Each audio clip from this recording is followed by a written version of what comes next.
그분이 예수를 믿고 복음을 전한다는 그런 죄목으로 잡혀서 15년 동안 감옥에서 지내게 되었는데 얼마나 많은 고문을 당했는지 그냥 몸에 고문 흔적이 너무 많고,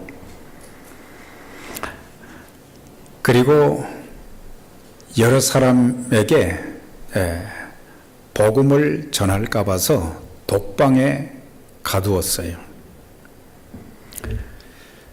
정말 15년이라는 그런 기간이 너무 힘든 그런 고통스러운 시간들을 보내게 되었는데, 그를 정말 괴롭힌 것은 고문이나 감옥 생활이 아닌 마음의 두려움이었다. 그래서 마음의 두려움이 그의 마음을 꽉 지배했다고 합니다. 그런데 그가 감옥에서 이제 매일 성경을 이렇게 보다가 놀라운 사실을 한 가지 발견했어요. 그 많은 말씀들 중에서 두려워하지 말라, 두려워하지 말라, 그런 말씀이 계속해서 이제 이 눈으로 쏙쏙 들어오는 거예요.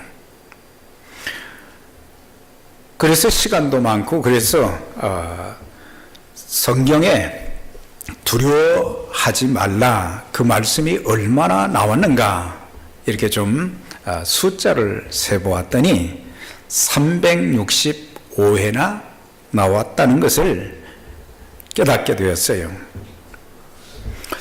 그리고 기도하는 가운데 왜 두려워하지 말라는 말씀을 365회나 했을까, 이렇게 참 묵상을 하는 가운데 깨달은 것이, 우리의 인생은 1년 365일 매일 하루도 빠짐없이 염려하고 불안하고 두려워할 일이 많기 때문에, 그래서 하나님께서는 성경을 읽는 하나님의 자녀들에게 매일 하루하루의 삶을 살면서 염려하지 말고 두려워하지 말라, 그 말씀을 주셨다는 것을 알게 되었어요.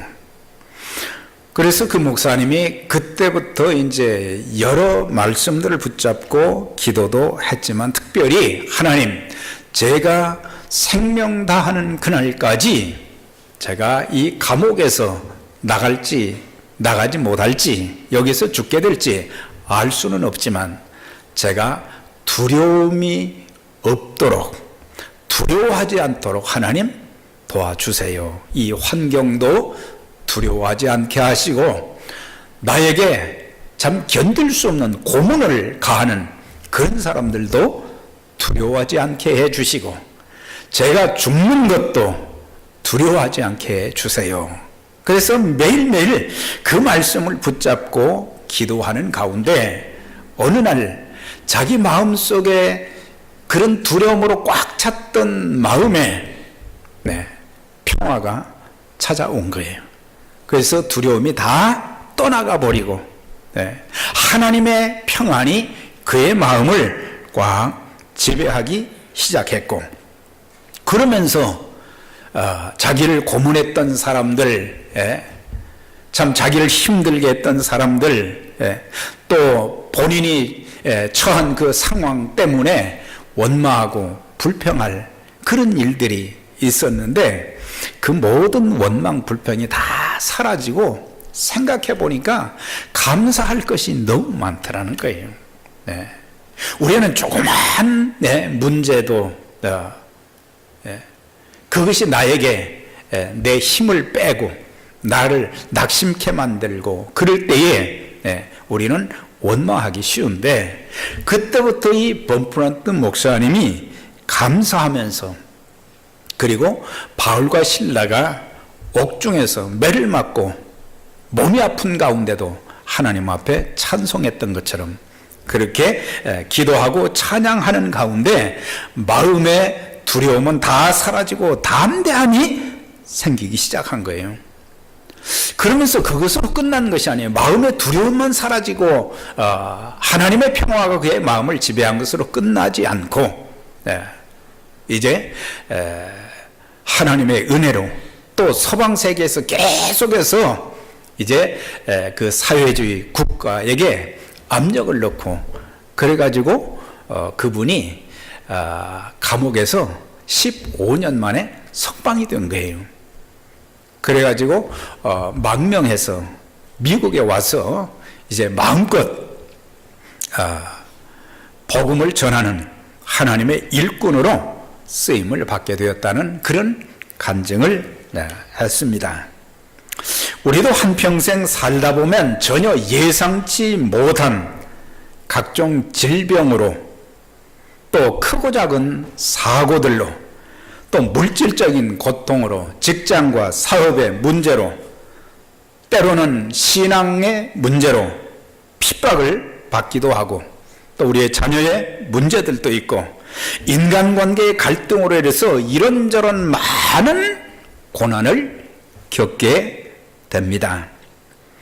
때로는 내가 전혀 잘못한 것이 없음에도 불구하고 억울하게 누명을 쓰는 그런 고난도 있고 믿음을 지키고 말씀대로 살려다가 겪는 고난도 있고 때로는 내가 너무 무지하거나 실수하고 잘못해서 겪는 고난도 있습니다. 고난의 유형에 상관없이 어떤 사람은 자기에게 주어진 그 고난을 신앙의 성숙과 인격의 성숙과 또 삶의 발전의 기회로 삼는 사람들도 있지만 어떤 사람들은 그 고난 앞에 무릎을 꿇고 좌절하며 허우적거리다가 결국에는 실패자로 인생을 살아가는 이들도 적지 않습니다. 오늘 우리가 함께 봉독한 이 말씀은 마태복음, 마가복음, 요한복음에 기록된 말씀으로 오병이어의 기적 후에 예수님께서 많은 사람들을 집으로 돌려보내시면서 제자들에게도 말씀하시면서 너희는 바다 건너편으로 건너가라. 그래서 그들을 이제 저쪽에서 보내시고 난 후에 주님은 홀로 산에 올라가셨어요. 왜 산에 올라가셨는가? 이 말씀 바로 앞에 보면은 오병이어의 기적을 통해서 떡을 먹은 사람들이 남자만 5,000명이었고 그 외에 많은 사람들이 있었는데 그들이 그 기적을 눈으로 보면서 생각한 것이 이런 분이 유대의 왕이 된다고 하면은 놀라운 역사가 우리 민족 가운데 있게 될 것 같다. 로마의 압제에서 우리를 해방도 시켜 줄 것이고 또한 먹는 문제로 경제적인 문제로 고통을 당하는데 그 문제도 해결해 주실 것 같다. 그래서 예수님을 임금 삼으려고 했다 그랬어요. 그 사람들의 마음을 아시고 주님께서는 무리를 돌려보내시고 제자들을 이제 바다 건너편으로 가게 하신 후에 산에 올라가셔서 성경에 보니까 기도하시러 올라가셨다. 산에 기도하러 올라가셨다. 그리고 하나님의 뜻이 무엇인지를 구하시는 기도를 하시기 위해서 한적한 산으로 가신 것을 보게 됩니다. 이 말씀을 통해서 우리에게 주시는 세 가지 중요한 교훈이 있어요. 첫째는 예수님의 신성, 예수님이 누구신가, 예수님이 어떤 분이신가, 바로 그분은 성자 하나님이시다. 그래서 예수님의 많은 기적들을 살펴보면은 기적 그 자체를 설명하는 것도 있지만 더 중요한 것은 그 기적을 일으키시는 분이 어떤 분이신가? 바로 그분이 하나님이시다. 전능하신 하나님이시다. 그것을 이제 깨닫게 하기 위한 것이고, 또한 제자들의 신앙을 연단하는 그런 과정이셨고, 또한 제자들에게 임박한 환난과 핍박이 있게 될 것을 교훈하신 것이 바로 이 본문에 주어진 말씀이 그 주요 내용이 되는 것입니다. 우리가 이제 성경을 이렇게 쭉 다 읽어보다 보면은 이 구약 시대마다 또 신약 시대도 마찬가지지만은 사람들에게 많은 고난이 주어졌어요. 그래서 사람들이 그 고난이 왜 자기들에게 오는지 그걸 몰랐어요. 하나님께서 우리에게 주시는 여러 가지 많은 고난들은 거기에 다 하나님의 뜻이 숨겨져 있다고 하는 것입니다. 6장 45절에 보면 제자들을 재촉하사 바다 건너편 벳세다, 또 마태복음에는 가버나움으로 가게 하셨고, 그들은 주님의 말씀에 순종하여 배를 타고 가기는 갔지만은 바다 중간에서 큰 바람과 파도로 태풍이 막 몰아치니까 물결이 말이죠 그냥 출렁거리는데 그 작은 배가 말이죠 그냥 침몰할 그런 위기 가운데 있었어요. 그래서 제자들이 밤새도록 그 배를 어떻게 배가 뒤집혀지지 않고 갈 수 있도록 많은 그 노력을 하는 그 모습을, 고난을 당하더라, 물결을 인해서 고난을 당하더라, 그렇게 말씀한 것을 보게 돼요. 우리가 이렇게 살면서 예수님도 믿고 또 하나님 말씀대로 내가 살려고 하는 것 같기도 하고 바른 양심을 가지고 정직하게 살려고 하는데도 우리의 삶 속에 어려움이 있을 수는 있다고 하는 거예요. 그런데 대부분의 사람들은 하나님의 뜻이 이 고난 가운데서 무엇인지를 알려고 묵상하고 기도하기보다는 그 현상 자체, 내가 지금 고난을 겪고 있다, 내가 너무 힘들다, 너무 답답하다, 이런 것만 생각하고 고난 그 자체만 바라보면서 원망, 불평, 낙심할 때가 많은데, 오늘 우리는 이 고난을 통해서 하나님께서 나에게 어떤 교훈과 은혜를 주시는지, 우리 가정이 지금 겪고 있는 이런 고난도 왜 하나님께서 내가 잘못해서, 내가 죄를 지어서 불순종해서 하나님의 뜻을 거스려서 그렇게 된 것인가? 그것이 아니라면 하나님께서는 그 고난을 통해서 우리를 다듬으시고 우리를 축복하시고 우리를 쓰시기 원하신다는 하나님의 깊은 뜻이 거기에 담겨 있는 것을 알아야 돼요. 우리가 이 신명기 8장에 보면은 이스라엘 백성들이 광야 생활을 하면서 참 많이 힘든 그런 그 40년의 그 광야 여정을 그들이 갖게 되었는데, 모세 설교를 통해서 왜 하나님의 백성들에게 가나안 땅을 약속하셨음에도 불구하고 광야 40년 동안 여러 가지 힘든 어려움을 겪게 하셨는가? 그 세 가지 내용을 신명기 8장에 이제 말씀해 주고 있어요. 거기에 보면은 왜 그 백성들에게 고난이 주어졌는가? 그것은 그들의 신앙을 테스트하기 위해서, 그들의 신앙을 시험하기 위해서 여러 가지 고난을 주셨다고 하는 거예요. 이는 너를 낮추시며 너를 시험하사 내 마음이 어떠한지 그 명령을 지키는지 아니 지키는지 알려 하심이니라 그랬어요. 그러니까 광야 40년간의 그 삶을 통해서 그들을 시험했다는 것은 템테이션 했다, 미혹했다, 그게 아니라 테스트했다는 거예요. 어떤 테스트냐? 첫째는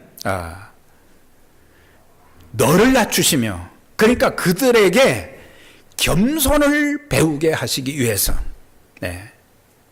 하나님의 백성들이 믿음을 가졌다고 하면서도 하는 모든 일들에 문제가 없고 잘 되는 것 같으면 교만하게 되거든요.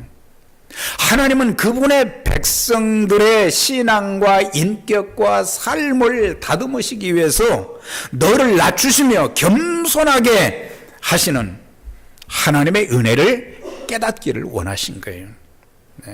많은 사람들은 자기가 대단해서 뭔가 잘 되는 것처럼 생각하는데 그게 아니다. 하나님의 은혜로 우리가 살아가는 것이다.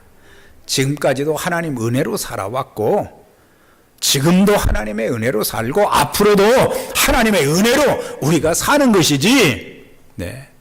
그래서 종종 사람들은 마귀가 계속해서 미혹하는 거 뭐예요?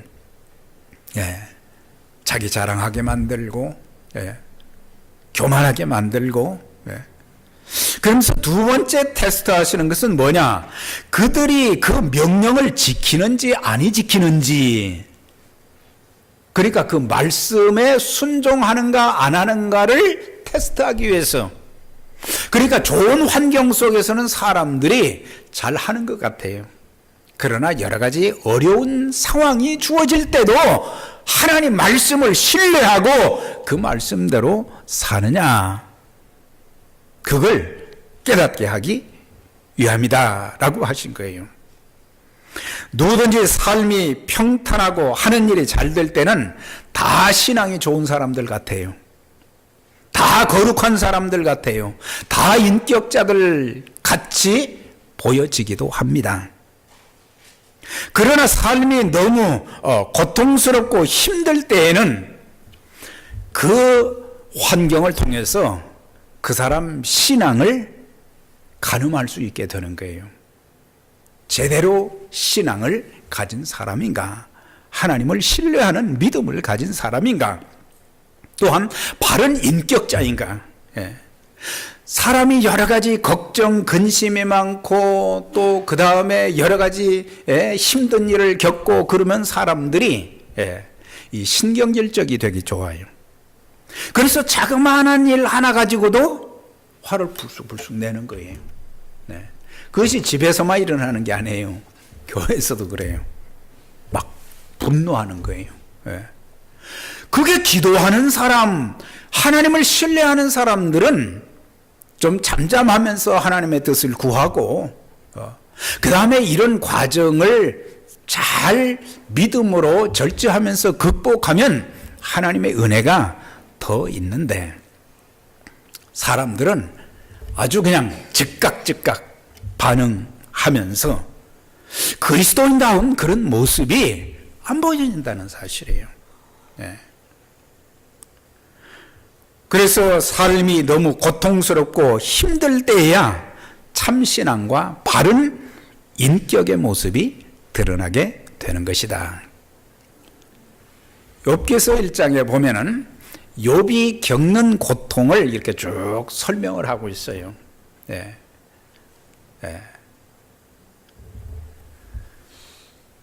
욥은 정말 하나님을 의지하는 사람이고, 또 자기 가족들이 모여서 잔치를 하고 나면 혹시라도 하나님께 범죄했을까봐 그들을 모아서 또 거기에서 가족들의 그런 마음에 불편한 것들, 범죄한 것들, 그런 것들을 깨끗이 하고, 그런 가운데 하나님께서 그에게 많은 복을 주셨는데 어느 날 갑자기 10명의 아들이 죽게 되어졌고, 10남매가 그렇게 되었고, 동방의 의인과 부자라고 했던 그 많은 재산이 한순간에 다 날아가게 되었어요.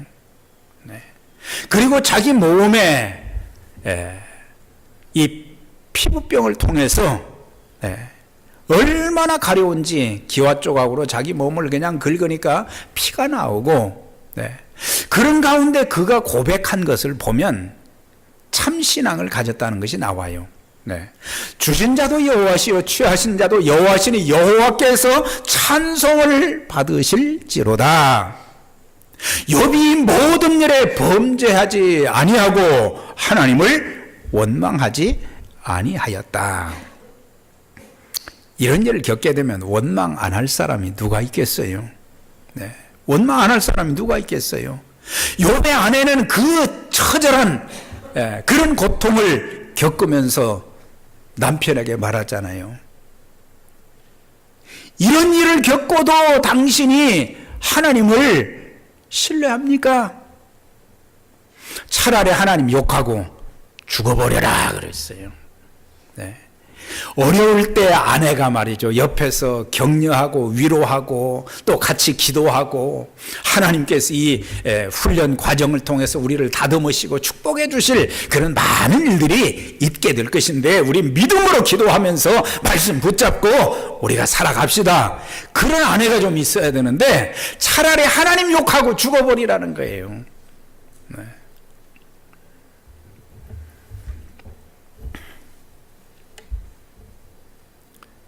그런데 욥은 그런 아내의 말을 듣고도 자기가 처한 그 상황을 참 고통 중에 겪으면서도 하나님을 신뢰하기 때문에 범죄하지 않고 오히려 감사하고 찬송했다 그랬어요.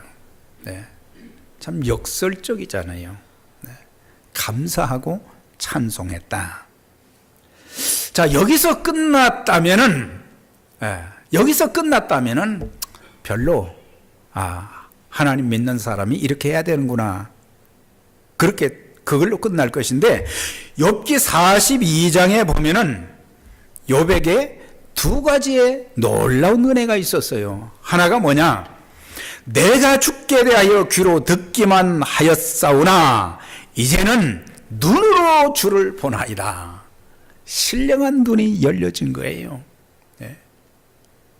영의 눈이 열려져 가지고 하나님이 보여지고 하나님께서 하시는 일이라는 그런 것들을 깨닫게 된 거예요. 영적인 눈이 열려지게 되면 우리는 하나님 뜻을 바로 볼 수 있고 이해할 수 있고, 그러면서 그 다음 말씀 보니까 여호와께서 욥의 말년에 욥의 처음보다 더 복을 주시니 자손의 복을 주셨고 물질의 복을 주셨다 그랬어요. 그러니까 고난은 하나님께서 때로 우리의 신앙과 인격을 이제 우리를 시험하는 그런 시험대가 될 수 있지만, 그런 가운데 감사하고 찬송하는 사람들에게는 하나님께서 성숙한 하나님의 자녀로 만들어 주시기도 하시고, 또한 그 과정을 통해서 하나님이 더 많은 복을 주신다, 그걸 말씀해 주고 있어요. 창세기 22장에도 보면 하나님께서 아브라함을 시험하셨다, 이건 테스트했다는 거죠. 네. 내 사랑하는 아들 독자 이삭을 하나님 앞에 드리라 그랬어요.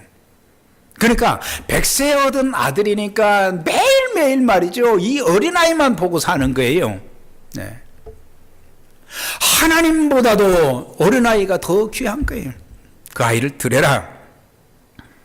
네. 그랬는데 아브라함은 지체하지 않고 짐을 꾸려가지고 지게에 나무를 지우고 그 아들을 데리고 모리아 산으로 3일길이나 되는 그 길을 갔다 그랬어요. 그리고 제단에 올려놓고 그를 찌르려고 하는 순간에 아브라함아, 아브라함아, 내 아들 이삭에게 절대로 손대지 말아라. 그 음성을 듣고 뒤를 돌아다 보니까 수풀에 걸려있는 양 여호와 이레가 거기서 나타나기 시작한 거예요. 성경은 이렇게 말씀합니다. 이제야 내가 하나님을 경외하는 줄을 아노라 그랬어요. 네. 이제야 내가 나를 사랑하는 줄을 알게 되었다. 시험대에서 그 테스트에서 패스한 것을 볼 수가 있어요. 그 다음에 이제 뒤에 말씀을 보니까 아브라함에게 내가 내게 큰 복을 주고 내 씨가 크게 번성하며 내 씨로 말미암아 천하 만민이 복을 받게 될 것이다 그랬어요. 복을 주신다고 그랬어요. 크게 번성하게 하신다고 그랬어요. 내 씨로 말미암아 천하 만민이 복을 받는 복의 근원이 되게 하신다 그랬어요.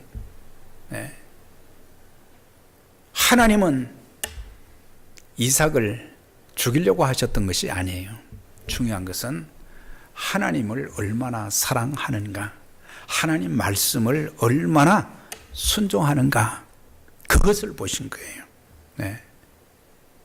우리의 삶 속에 하나님께서 때로 나에게, 우리 가정과 교회에게 여러 가지 어려운 과정들을 통해서 우리를 테스트하시는 거예요.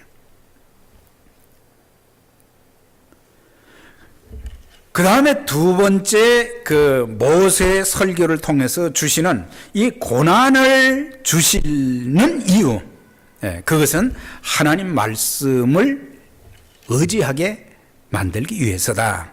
너를 낮추시며 너를 줄이게 하시며 또 너도 알지 못하며 내 조상들도 알지 못하던 만나를 먹이신 것은 사람이 떡으로만 살 것이 아니요 하나님의 입에서 나오는 모든 말씀으로 살게 하려 하심이니라 그랬어요.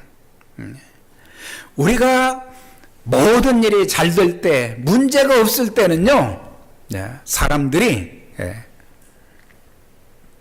하나님 앞에 무릎 안 꿇어요. 무릎도 안 꿇고 기도도 안 하고 말씀 묵상하고 말씀대로 살지를 않습니다. 그러나 고난이 주어지게 되면 그때 사람들은 엎드리기 시작합니다. 하나님 나 좀 불쌍히 여겨주시고, 하나님 우리 가정을 도와주시고, 내 하는 모든 일도 하나님 좀 도와주세요. 그래서 고난을 받고 난 이후에서 사람들은 정신을 차리고 또 그것을 통해서 교훈을 받게 된다는 사실이에요. 고난 당하기 전에는 내가 그릇 행하였더니 이제는 주의 말씀을 지키나이다. 고난 당한 것이 내게 유익이라. 이로 인하여 내가 주의 율례를 배우게 되었다 그랬어요. 그래서 고난을 통해서 우리는 많은 레슨을 받게 된다는 거예요. 그래서 이 고난의 과정을 믿음으로 말씀으로 잘 하나님을 바라보면서 견디면 하나님의 약속이 주어지게 되는 거예요. 그 다음에 8장 16절에 보면 왜 고난을 주시는가? 모세 설교를 통해서 복을 주시기 위해서 고난을 허락하신다. 이는 다 너를 낮추시며 너를 시험하사 마침내 복을 주려 하심이니라 그랬어요. 이게 이제 정확하게 나오잖아요. 그러니까 고난 속에는 하나님의 특별한 계획이 있으시고 이 고난을 통해서 더욱더 건강한 그리스도인으로 만들고 또 복을 주시기 위해서다. 그러니까 고난을 겪으면서 이제 고난 뒤에는 하나님이 예비하신 은총과 복이 있는데 그 기회를, 복받을 수 있는 기회를 망치지 말라는 거예요. 입으로 망치지 말라는 거예요. 입술로 다 까먹지 말라는 거예요.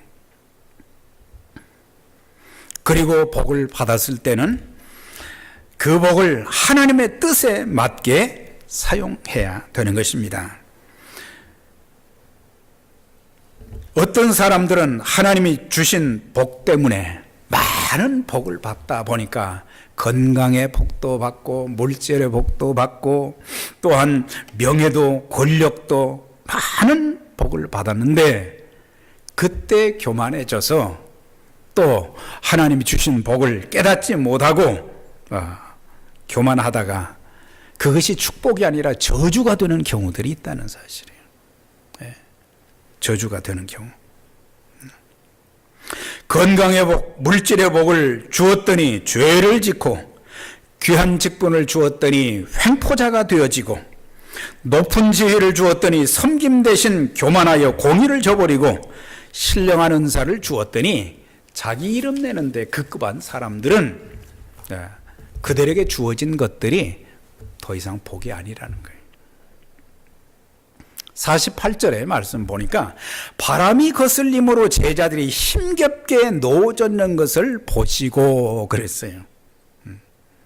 그러니까 밤새도록 초저녁부터 시작해서 새벽이 될 때까지 계속해서 큰 바람이 몰아치고 바다의 물결이 충렁거리고 제자들은 어떻게든지 노를 저어서 배가 뒤집히지 않도록 크게 쓰는 것을 주님이 보셨다 그랬어요. 금방 뒤집어질 것 같지만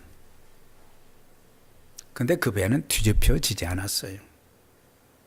하나님께서 저와 여러분들의 삶 속에 참 이제는 안 되겠다, 이제는 포기해야 되겠다, 이제는 절망해야 되겠다, 그 순간 하나님께서 붙들어 주시는 거예요. 하나님이 꽉 붙들어 주시는 거예요. 그런 풍파 속에서도 흔들리지 않도록, 배가 뒤집히지 않도록, 내 인생이 망가지지 않도록 하나님이 붙들어 주시는 거예요. 그런 과정을 통해서 하나님 나를 붙들어 주시는구나, 하나님 나를 도와주시는구나, 하나님이 인도해 주시는구나, 하나님이 은혜를 주시는구나, 체험적인 그런 신앙이 될 수 있는 거예요. 여러분들의 인생에 고난과 역경, 굴곡이 있는 인생일지라도 원망하거나 불평하지 말고 감사하는 삶이 되라고 하는 것을 말씀해 주고 있어요. 나의 가는 길을 그가 아시나니 그가 나를 단련하신 후에는 내가 정금같이 나올 것이다 그랬어요. 나의 가는 길, 내가 지금 겪는 고난과 아픔을 알고 계신다는 거예요. 하나님 다 보고 계신 거예요. 외면하시는 것이 아니에요. 모른 척 하시는 것이 아니에요. 다 보고 계신다 그랬어요. 나의 가는 길을 그가 아시나니. 그러면서도 하나님이 좀 빨리 역사하시지, 그게 아니라 하나님이 안 계신 것처럼 보일 때가 있어요. 그가 나를 단련하신 후에는 단련하신다. 용광로의 수천 도시에 불을 가하고 거기에 말이죠, 모든 철제물들을 거기다 집어넣으면 웬만한 건 다 녹아버려요. 그런 가운데서도 거기에서 100% 순수한 금이 나오듯이 우리를 정금같이 쓰시기 위해서다라고 하고 말씀해 주고 있어요. 하나님이 쓰시는 사람들은 이 고난의 용광로를 다 통과한 사람들이에요.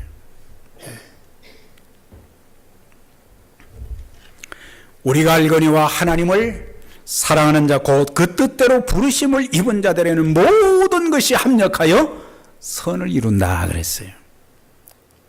모든 것이 합력하여 선을 이룬다 그랬어요. 이것이 내 삶의 위기인 것 같고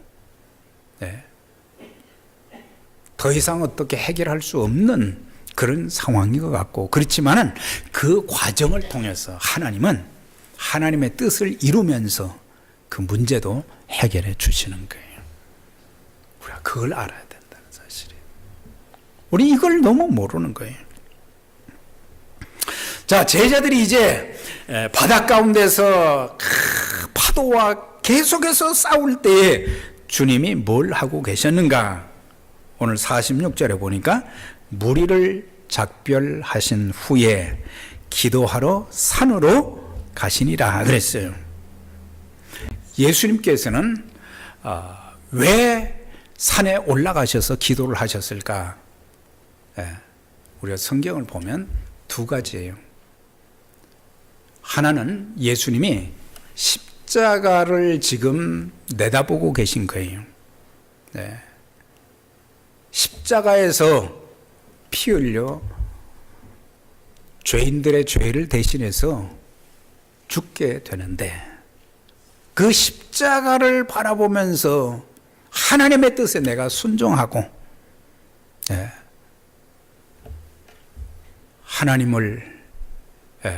하나님의 말씀에 내가 순종해야 되겠다.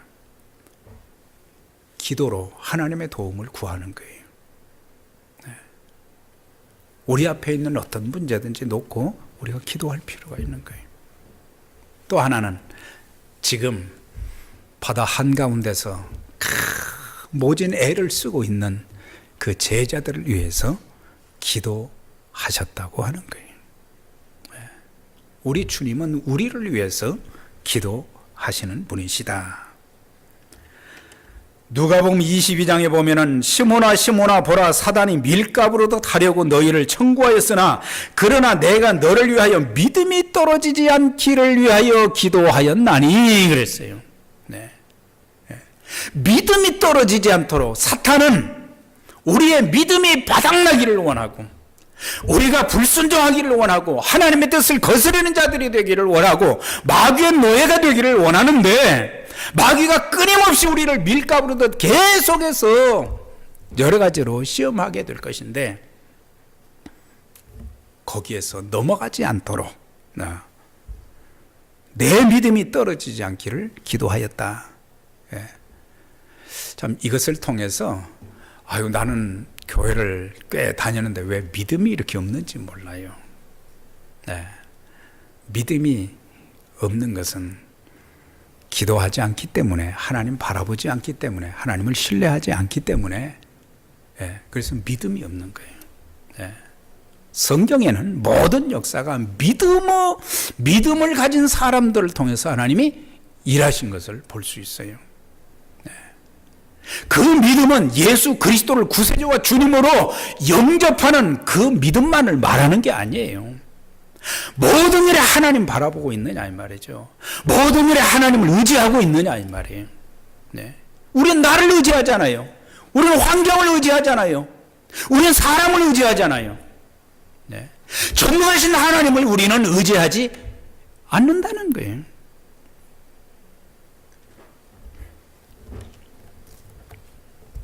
로마서 8장 34절에 죽으실 뿐만 아니라 다시 살아나신 이는 그리스도 예수시니 그는 하나님 우편에 계신 자요 우리를 위해서 간구하시는 자니라 그랬어요.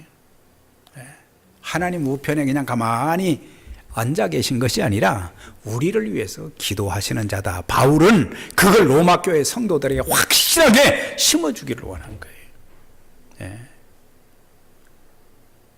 우리의 삶에 얼마나 위기가 많고 어려움이 많았어요.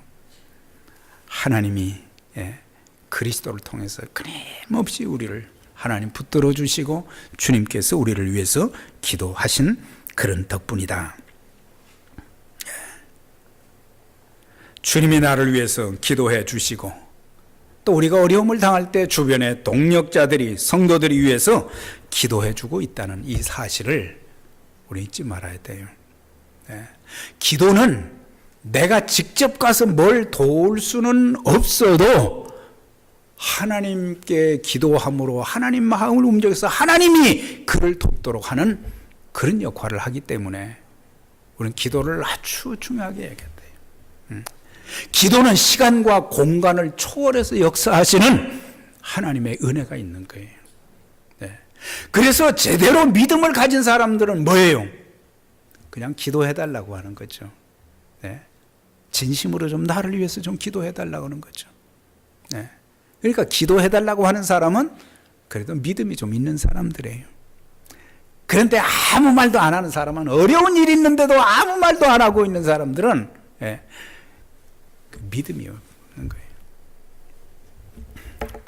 자, 25절에 보니까 주님은 이제 그들을 위해서 기도하셨을 뿐만 아니라 25절에 보니까 밤 사경에 예수께서 바다 위로 걸어서 제자들에게 오시니 그랬어요. 밤 사경은 언제냐? 새벽 3시에서 6시를 유대인들은 이 시간을 말이죠. 1경, 2경, 3경, 4경으로 이렇게 나누었어요. 그러니까 초저녁부터 시작해서 쭉 했는데 새벽 3시에서 6시 사이를 사경이라 그러는 거예요. 그러니까 제자들이 그 바다 가운데서 몇 시간을 씨름을 했느냐?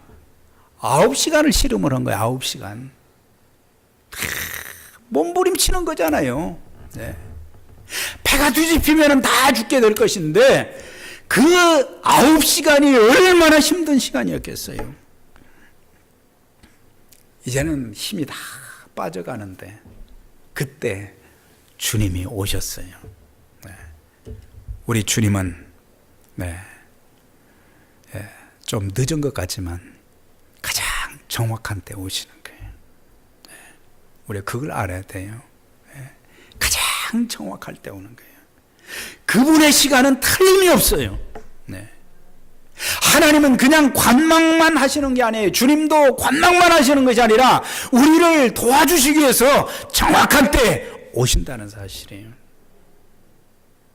아, 그때 주님이 나를 살려주셨구나. 그것을 깨닫게 만드시는 거예요. 삶의 고통과 시련 때문에 괴로워하는 분들이 계십니까? 낙심하지 마십시오. 하나님께서 사랑하신 사람들 모두 다 이런 고난의 과정을, 고난의 밤을 다 통과했다는 사실이에요. 다윗은 시편 30편 5절에 보면 그의 진노는 잠시뿐이고 그의 어지심은 영원하시니 저녁에는 눈물을 흘려도 아침에는 기쁜 일이 있게 될 것이다 그랬어요. 네. 밤만 있는 게 아니에요. 아침을 주십니다. 낮을 주십니다. 이것이 하루의 시간의 문제뿐만 아니라 우리의 삶에도 고난의 밤이 있지만은 그 고난의 밤이 짙어지면 짙어지고 깊어지면 깊어질수록 아침이 온다는 사실이에요. 아침이 오는 것은 뭐예요? 주님의 도우심, 주님께서 문제를 해결해 주시는 그런 순간이 오게 된다는 것을 말씀해 주고 있어요. 우리들의 인생에도 하나님께서 아침을 예비해 주시는 거예요. 아침. 고난의 밤이 다 물러가고 어둠이 다 물러가고 찬란한 햇볕이 비춰지는 그런 복된 아침이 여러분들의 삶의 여정 가운데 곧 온다. 그걸 말씀해 주는 거예요. 자, 마지막 우리 말씀 거기 보니까 예수께서 즉시 일러 가라사대 안심하라 내니 두려워 말아라. 내니 두려워하지 말아라 그랬어요. 내가 내 옆에 있게 되니까 내가 너를 도울 것이니까 그렇게 풍랑이 휘몰아 쳤는데 주님께서 바다 위로 걸어오셔서 그 배 위에 딱 올라오시니까 풍랑이 멎었다 그랬어요. 놀랍지 않습니까? 주님이 들어오시면 문제가 해결되는 거예요. 배를 삼킬 듯 하던 사나운 풍랑이 잔잔해졌어요. 여러분, 예수님은 하나님이십니다. 예수님은 하나님이세요. 창조주이시며 또한 죽은 자 가운데서도 다시 사신 분이시고 하늘과 땅의 모든 권세를 그분이 가지셨어요. 그 주님이 우리에게 찾아오시는 거예요. 여러분들의 마음 가운데 찾아가 주시고 여러분들의 가정에 찾아가 주시고 주의 몸된 교회 또한 찾아오시면은 모든 문제가 봄눈이 녹듯이 아침 안개가 탁 사라지는 것처럼 해결되는 역사가 있게 될 것입니다. 우리 두려워하지 말고 염려하지 말고 어떤 삶 속에서도 감사하고 찬송하며 기도하는 가운데 우리 주님을 통해서 놀라운 하나님의 역사를 경험하고 증거하면서 또 복음 사역에 귀하게 쓰임받는 저와 여러분들이 다 되시기를 주의 이름으로 축원합니다. 전능하신 하나님 아버지 감사합니다. 오늘도 우리에게 주신 말씀을 마음에 새기고 우리 인생 여정에 염려와 근심과 두려움과 낙심과 좌절 이것이 지배하지 못하도록 성령 하나님 저희들 가운데 충만하게 임하여 주시고 저희들이 담대하게 하여 주시고 또한 모든 문제가 기도하는 가운데 해결되게 하여 주시고 하나님의 거룩하신 뜻을 깨닫고 하나님 사역에 귀하게 쓰임받는 우리 모두가 될 수 있도록 성령 하나님 오늘도 우리 가운데 충만하게 임하여 주시고 주님이 살아계신 성령님의 놀라운 역사들이 우리의 삶의 현장에 우리의 가정에 주의 몸된 교회에 우리의 심령에 놀랍게 나타나는 귀한 역사를 경험하고 또 증거하는 자들 되게 하여 주시옵소서. 감사드리며 예수 그리스도 이름으로 기도드리옵나이다. 아멘.